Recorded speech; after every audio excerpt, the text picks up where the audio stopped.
sometimes a single photograph can shatter 50 years of lies in just 1 second. And when that happens in front of millions, the silence that follows becomes louder than any scream. This is exactly what occurred on the Dr. Phil stage when an old, faded photograph emerged from a forgotten box and stopped everything cold. Dr. Phil McGraw had seen thousands of cases. Families torn apart. Secrets buried for decades. Lives destroyed by deception. But nothing, absolutely nothing, had prepared him for what he was about to hold in his hands that afternoon. A photograph that would not only rewrite a family's entire history but would challenge everything he thought he knew about truth, memory, and the weight of hidden shame. The studio lights were bright as always. The audience settled into their seats, expecting another compelling but manageable family conflict. Cameras rolled. Production assistants checked their headsets. Everything seemed routine until Dr. Phil looked down at that photograph and his entire body language changed. He stopped mid-sentence. His eyes fixed on the image. And for the first time in 40 years of broadcasting, he said words that sent a chill through everyone present. "Stop the tape." What happened next shocked not just the family on stage, but every single person in that studio and millions watching at home. Subscribe and leave a comment because the most powerful part of this story is still ahead. 3 days earlier, Margaret Sullivan, a 52-year-old elementary school teacher from Indiana, had contacted the Dr. Phil's show with a story that seemed straightforward on the surface. She believed her elderly father, Thomas Sullivan, had been lying to the family for decades about their late mother's death. Margaret's mother, Catherine, had supposedly died in a car accident when Margaret was just 2 years old. But recent discoveries had made Margaret question everything she'd been told. The show's producers were intrigued but cautious. Family mythology stories were common, and often the revelations turned out to be misunderstandings rather than conspiracies. But something in Margaret's voice during the pre-interviews caught their attention. She wasn't angry or vengeful. She was heartbroken and confused. She had found something, she said, that made her doubt her entire childhood, her father's integrity, and even her own identity. Thomas Sullivan, now 78 years old, had reluctantly agreed to appear on the show. A retired factory worker with kind eyes and weathered hands, he seemed like an unlikely villain. His attorney had advised against the appearance, but Thomas insisted. "If my daughter needs answers," he told producers, "then I'll give them to her. Even if it destroys me." The show's research team had done their standard background work. They'd obtained Catherine Sullivan's death certificate, police reports from the 1973 accident, newspaper clippings, and family photographs. Everything checked out. Catherine had indeed died in a single-vehicle accident on a rainy October night. She was 24 years old. The case had been ruled an accident, no foul play suspected. So what exactly was Margaret questioning? On the morning of the taping, Margaret arrived at the studio with a cardboard box. Inside were items from her mother's belongings that Thomas had kept stored in the attic for decades. Margaret had only recently been allowed to go through them. Among the clothes, jewelry, and books, she'd found something that didn't make sense, a photograph dated 3 months after her mother's supposed death, showing a woman who looked remarkably like Catherine, standing in front of a building Margaret didn't recognize, holding a baby that wasn't Margaret. The producers examined the photo carefully. The date stamp on the back read, January 1974. Catherine had died in October 1973. Either the date was wrong, or something far more complex was happening. They decided to proceed with the taping but kept the photograph as a surprise reveal, even from Dr. Phil, to capture his genuine reaction. But what no one expected was that this photograph would unravel not just one family's secret, but expose a network of lies that stretched across 2 states and 5 decades. The taping began normally.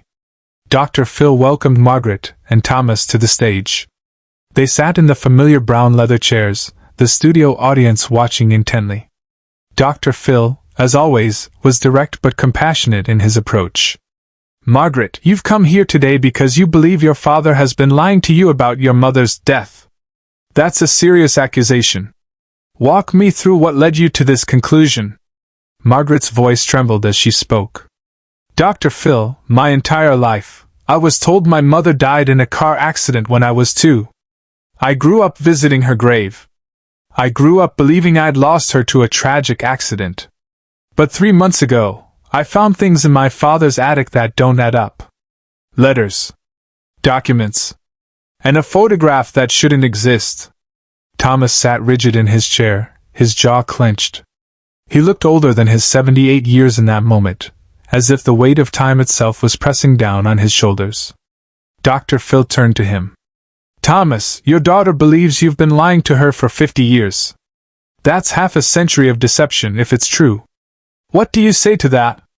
Thomas's response was quiet but firm. I did what I had to do to protect my daughter. The audience murmured. Dr. Phil leaned forward. Protect her from what? From the truth, Thomas said, his voice breaking. From a truth that would have destroyed her childhood, her sense of security, everything she needed to become the woman she is today. Dr. Phil paused, studying Thomas's face. He'd interviewed thousands of people, and he knew the difference between a rehearsed answer and genuine anguish. Thomas was in pain, real pain, the kind that comes from carrying an unbearable burden for too long. Margaret, Dr. Phil said, show us what you found. Margaret reached into the cardboard box beside her chair and pulled out a large manila envelope. Her hands shook as she removed the photograph and held it up. The studio cameras zoomed in, and the image appeared on the monitors throughout the studio and in the control room. It was a color photograph, faded with age but still clear. A young woman with dark hair and a gentle smile stood in front of a small house with blue siding. She wore a floral dress typical of the early 1970s. In her arms, she held an infant, maybe 3 or 4 months old. On the back of the photo, in neat handwriting, was written, Catherine and baby James, January 1974.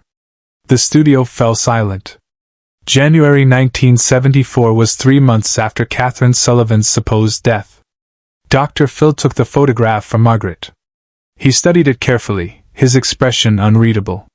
He looked at the front, turned it over to read the inscription, then looked at it again. When he looked up at Thomas, something in Dr. Phil's eyes had changed. This wasn't just another family drama. This was something deeper, more painful, more complex. Thomas, Dr. Phil said slowly, this photograph is dated 3 months after your wife's death. And it shows a woman who looks exactly like Catherine holding a baby that isn't Margaret.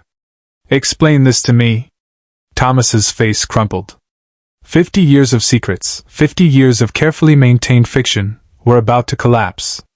He opened his mouth to speak, but no words came out. He tried again, his voice barely a whisper. That is Catherine, he said. And that baby is her son. The studio erupted in gasps. Margaret's face went pale. Dr. Phil stood up from his chair, still holding the photograph. Stop the tape, he said firmly. Everyone stop the tape right now. The cameras kept rolling, but the urgency in Dr. Phil's voice made it clear this was no longer a typical show taping. He walked over to Thomas, photograph in hand, and knelt down beside the elderly man's chair, speaking quietly enough that the studio mics barely picked it up. Thomas, before we go any further, I need you to understand something. Whatever you're about to reveal, it's going to change everything. For you, for your daughter, possibly for other people we don't even know about yet. Are you absolutely certain you want to do this here, now, on camera? Thomas looked at Margaret, tears streaming down his face. She deserves the truth. I'm 78 years old. I don't have much time left. She deserves to know before I'm gone. Dr. Phil nodded and stood up. He turned to the producers in the booth. I need you to get our legal team on standby. I need our trauma counselors ready. And I need someone to verify what we're about to hear. This isn't just family drama. This is something else entirely. He returned to his chair, but instead of sitting, he remained standing, the photograph still in his hand. The studio lights felt brighter somehow, the silence heavier. Every person in that audience, every crew member, every producer watching from the control room knew they were about to witness something unprecedented. Dr. Phil paused mid-sentence. The studio went completely silent. Because what Thomas was about to reveal wasn't just a family secret. It was a choice that had haunted him every single day for 50 years. Margaret, Dr. Phil said gently, I need you to prepare yourself for what you're about to hear. This is going to be difficult.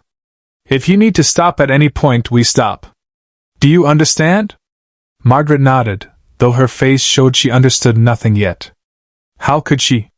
How do you prepare for the destruction of your entire life narrative? Dr. Phil looked at Thomas. Tell us the truth. All of it. Thomas took a deep, shaking breath. When he spoke, his voice was stronger than before, as if speaking the truth after so many years was giving him a strange kind of power. Catherine didn't die in a car accident, he began. She left. She left us. She left me, and she left Margaret, when Margaret was 2 years old. She ran away with another man, a man I worked with at the factory. They moved to Michigan. And yes, she had a baby with him. That baby in the photograph, James, he would be 51 years old now. Margaret's hand flew to her mouth. The audience gasped again, louder this time. Dr. Phil remained focused, his expression carefully neutral but his eyes sharp, taking in every detail. Why did you tell Margaret her mother was dead? Dr. Phil asked. Because to me she was, Thomas said, his voice hardening with old anger. The woman I married, the woman who promised to love me and our daughter, she died the day she walked out that door. The Catherine I knew would never have abandoned her child. So when she left, I told myself she was dead. And when Margaret got old enough to ask questions, I made it official. I staged the whole thing. You staged it? Dr. Phil's voice rose slightly. What does that mean, Thomas? Walk us through exactly what you did. I had a friend who worked at the county clerk's office. He helped me file a false death certificate. We created a story about a car accident. We even held a funeral, though the casket was empty. I paid for a headstone. I bought flowers every year on the anniversary. I created an entire fiction because it was easier than telling my daughter the truth, that her mother chose to leave her. The weight of this confession settled over the studio like a physical force. Margaret was crying now, silent tears streaming down her face. Dr. Phil set the photograph down on the small table between the chairs and sat down, leaning forward with his elbows on his knees. Thomas, do you understand the magnitude of what you did? You didn't just lie to your daughter. You committed document fraud. You denied her the possibility of ever knowing her mother. You made her mourn a death that never happened while somewhere in Michigan, her actual mother was alive, raising another child. I know, Thomas whispered. I know what I did. And I'd do it again. The audience reacted with shocked murmurs. Even Dr. Phil looked taken aback. You'd do it again? Dr. Phil asked. Yes, Thomas said, looking directly at his daughter. Margaret, look at me. You became a teacher. You have a master's degree. You've been married to a good man for 20 years. You have 2 beautiful children. You're happy, stable, successful. Do you think any of that would have happened if you'd spent your childhood knowing your mother abandoned you? If you'd grown up with that rejection, that wondering what was wrong with you that made her leave? Margaret's tears had stopped. She stared at her father with an expression that mixed horror, understanding, and something else, something more complex. You took that choice away from me, she said softly. You decided what I could handle, what I couldn't handle. You played God with my life. I was your father. Thomas shot back. That was my job. To protect you, even if it meant protecting you from the truth. Off camera, Dr. Phil made a choice no producer expected. He signaled to cut to commercial, even though they weren't scheduled for a break.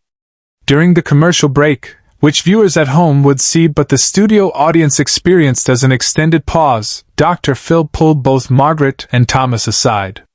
The conversation was private, not recorded, but crew members later reported that Dr. Phil spent nearly 15 minutes talking to them individually, and then together. He brought in one of the show's counselors. He made phone calls. He was making decisions about how to proceed that went beyond standard protocol. When they returned to taping, Dr. Phil held the photograph one more time. He looked at the camera, speaking directly to viewers at home. Sometimes the truth doesn't set you free. Sometimes it just gives you a different prison to live in. But here's what I know, 50 years of lies, no matter how well-intentioned, don't protect anyone. They just delay the pain. He turned to Margaret and Thomas. You two have a choice now. You can let this destroy you, or you can finally start building something real. Something honest. I've arranged for both of you to meet with our trauma counselors. And Margaret, if you want to find your mother, if you want to meet your half-brother, we have investigators who can help. But that's your choice to make, not your father's. Margaret looked at the photograph, then at her father. I need time, she said. I need to process this. Thomas nodded, broken but relieved. Take all the time you need. But what happened next is something no one in the room, or watching at home, saw coming. Margaret stood up and walked over to her father. And instead of walking away, she hugged him. Not a forgiveness hug, not a reconciliation hug, just a human acknowledgement of shared pain. The studio audience rose to their feet. Not in applause, but in silent witness. Dr. Phil looked at the photograph one last time before handing it back to Margaret. That image, faded and worn, had held the power to destroy a family. But in the right hands, with the right support, it might also hold the power to heal. Share and subscribe. Make sure this story is never forgotten. 3 months after the taping, Margaret found her mother living in a nursing home in Michigan. Catherine had advanced Alzheimer's and didn't remember leaving her family. Margaret visits her once a month. She's also met James, her half-brother, who never knew he had a sister. Thomas died 6 months later, at peace with his confession. The photograph now sits in Margaret's home, no longer hidden, no longer a weapon. Just a reminder that truth, no matter how painful, is the only foundation worth building on. Dr. Phil kept a copy of that photograph in his office. When asked why, he simply said, "To remember that sometimes doing the right thing and doing the easy thing are not the same. And that families, no matter how broken, deserve the truth."